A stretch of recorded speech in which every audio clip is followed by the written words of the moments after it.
Début 2026, environ 7 Américains sur 10 reconnaissent que le réchauffement climatique est une réalité et 48% d'entre eux, un chiffre record, le considèrent comme une menace personnelle grave.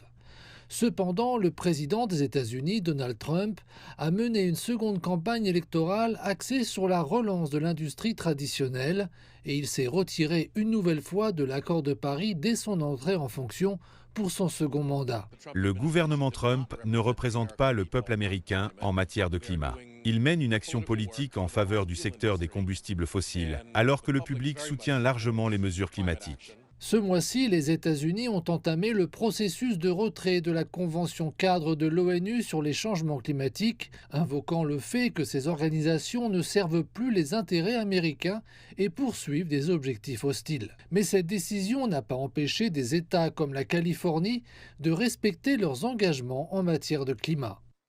La Californie est la quatrième économie mondiale, avec un PIB annuel de 4 100 milliards de dollars.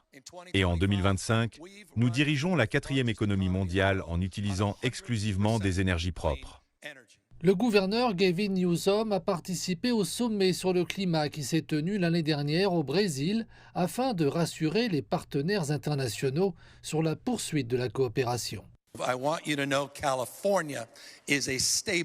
Je tiens à vous dire que la Californie est un partenaire stable et fiable.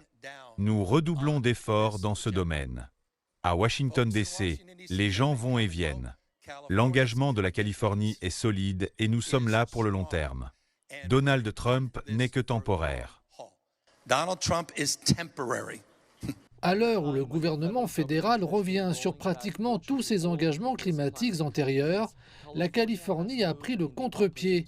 Les 2 tiers de l'électricité de l'État proviennent à présent de sources propres et sans carbone, soutenues par un stockage accru dans des batteries.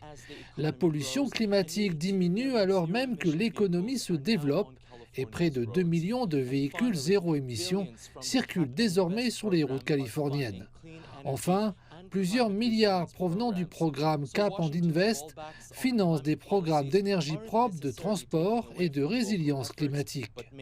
Les reculs de Washington en matière de politique climatique ne nuisent donc pas nécessairement aux efforts locaux, mais beaucoup s'accordent à dire qu'ils compromettent les progrès internationaux dans la lutte contre le changement climatique.